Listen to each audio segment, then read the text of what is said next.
Hey guys, what a great day today. The introduction of Lynn Swan as our athletic director, just having a chance to be around him today. You've heard so many great things about him, what a professional he is, the character that he exudes. And it spoke volumes today. I had a chance to listen to him 3 times, get a chance to shake his hand and visit with him a little bit, and then for him to speak to our football team. His message of us graduating our players, us winning championships, and creating a great experience for our student athletes. You can tell why Max Nikias really reached out and grabbed this guy. He exudes what the Trojan spirit is about. He's going to do a fabulous job. So glad he's here with us. Would like to thank personally the service of Pat Hayden. I haven't done that, and I really want to commend him. I've been with the man for 6 years, and the class that he has shown and really the care and concern that he shows to student athletes is unbelievable to me. Personally, he's been a mentor to me.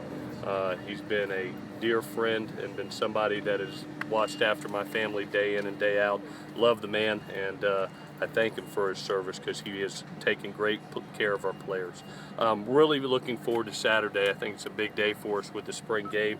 So I wanted to give you the spring game format of how it's going to go. Because of the limited D-line that we have, we're going to have to control some situations. So we're going to go ahead and put our offense and defense in some situationals rather than putting the ball down the 20 and driving it 80 yards. I don't think we're quite ready for that with the depth on defense right now. So we'll control it. And what I mean by that is we'll have a coming out period, which means put the ball in the -2 and offense has got to try to get it to the 22. A red zone period, put the ball on the 25 and let's drive it into the end zone and see how we succeed there. A run, play action period, those type of setups, that we're actually playing live ball, we're moving the ball, you're going to be able to keep stats, but it allows me to control it rather than all of a sudden you see a 14-play drive and there's an injury. So I'm allowed to control it there. So that'll be the format that you'll see, this more situational. An injury update I wanted to be able to give to you as far as the guys that will play in the game that were question marks and guys that probably are not, so going in. Noah Jefferson has had a good 2 or 3 days here. He's to a situation where I think he could probably get a quarter to a half of the scrimmage, so we'll put him in some controlled situations and watch him go. Jonathan Lockett is still going through concussion protocol right now. To be honest with you, if I had to guess, I would say no, but he'll be tested again tomorrow, and we'll see where we are there. John Plattenberg has fought as hard as he can to get back from his ankle. It's something that I think is going to take a couple more weeks, so he will definitely be out. John Houston and Osa Messina have both shown some great signs of recovery. I'll bet they'll get somewhere between 50 to 75% of the scrimmage, and put them in 3 or 4 segments there. And the last one is Clayton Johnston, who's been going through concussion protocol over the past several weeks, was cleared today. You saw him out here moving around today, and he'll have that ability to get some limited work on Saturday. The last thing I want to go over, guys, is our quarterback situation. I respect y'all's job so much, and I always want to make sure I give you the proper information. I got home the other night, and my wife said, hey, baby, there's a lot of reports out there. You're going to name a quarterback after the spring game. I go, really? I don't think I meant that. I went back and watched, and I can see exactly where somebody might say, oh, hey, he's announcing. The question was, how's the quarterback situation? I'm always going to try to be as brutally honest as I can with you. I said at this point in time, if I had to do something right now, I'd probably go through camp because of how close the distance is. There's not a great separation.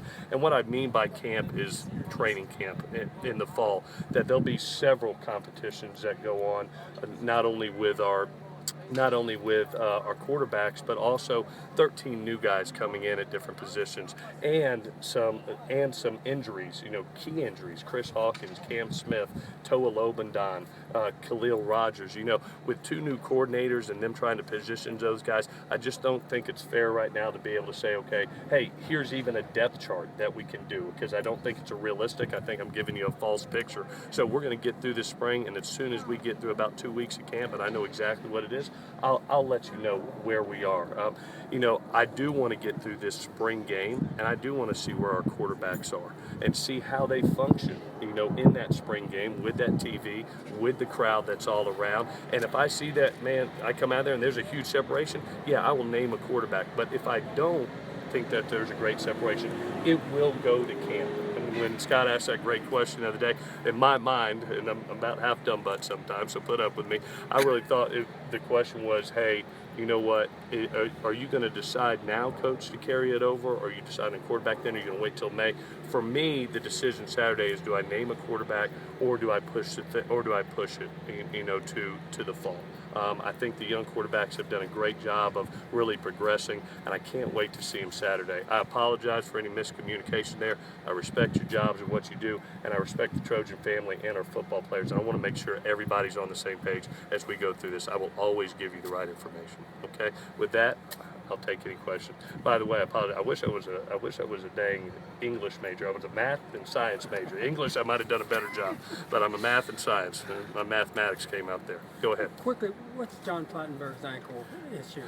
He's got, you know, he's had an ankle injury that we have MRI'd. We've sent him to a foot specialist. We've even done the PRP injections.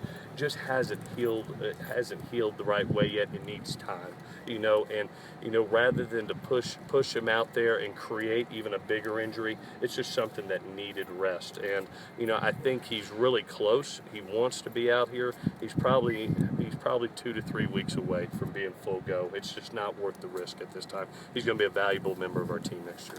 What was Lynn's message to the team? Lynn's message, what I thought was an unbelievable one. It's really about take advantage of this time here at USC, that we are here to graduate first. We are here to win championships, not just win, but to win championships. That's where the bar is at. And then the overall experience of what USC is, take advantage of it, from the Trojan family, you know, to the people that you meet around, the 4-year experience, the relationships that you're going to build with your fellow students. It's a strong message. It's what we want with all our players. I mean, like I said, the leadership just exudes from them, and the class just exudes. And like I told our guys, that's the definition of a champion. You know, everything that we dream about, he's done multiple times. So let's listen very, very intently. He has our best interests at heart. We're very, very fortunate to have him here. With the defensive line, no one ever wishes they were an English major, by the way. With the defensive line, given that they're talented but young, will you know if they're ready before they actually play in a real game? Is there any way to gauge that? No, I won't. And I'm just being honest. Until you step foot on Dallas Cowboy Stadium and you're playing a team like Alabama, I can have some confidence, but I won't know. It reminds me, and I've said this before, it reminds me of Vianney. It reminds me of Damian and Toa, that group that came in. I was like, wow, this is a talented bunch. But are they ready yet? And I went into their first ball game saying, you know what? I feel like we're going to go through some growing pains, but on the back end of this, we're going to be really, really successful with that group. I feel the same about this bunch, but I would be fibbing if I knew how they're going to perform. Have they progressed this camp? Yes, they have. Are they anywhere close to being ready? No, they're not. Thank God we got 29 more practices after Saturday to get ready for Alabama. What have they done that reminds you of that, or that makes you say, wow, that they have talent? One, that they're taking coaching, that they're listening to coaching, they're listening to KU and the technique and fundamentals they do. You can literally see it on tape. You know, from day one, you went, oh my gosh, they look like baby deers out there, to, you know, now they look like, wow, these kids really got a chance. They really are starting to get it. And I think they're learning it and taking to coaching. I think it's the best thing. And then two, one staple of a Clancy Pendergast defense, they get their butts to the ball. They chase the ball. I'll never forget, and I pointed out in a team meeting, Christian Rector, we tried to throw a screen out to Dominic Davis. We had everybody blocked downfield, and because of the relentless pursuit of Christian on that play, he stopped a touchdown. It was a 2-yard gain instead of a touchdown, you know, and I think those guys are trying to really buy into what Clancy and KU are selling. A couple of them are redshirts, but a couple of them aren't. They played a little bit. Yeah. Who is maybe further along right now? You know, the guy that's getting bragged on a bunch is Malik. He's doing a really nice job. Noah Jefferson, for about the 5 practices he's been out there, you just see the flashes of brilliance. I mean, he's got something that is God-given. Rasheem Green is in the same way. He's probably the one that I'm most proud of about taking some coaching from practice 1 to now. He's becoming a little bit more of a technician. And then Christian Rector has been probably the most consistent of the 4, of day in and day out, just doing the right thing over and over and over. And then you got some young pups that are trying to grow up right now. But those 4 stand out to me. Just from what Clancy has said, from me watching the tape, those are guys that you say, hey, you know what, they're pretty close. And thank goodness we got another training camp to get them ready. All righty, guys. I'll see you soon.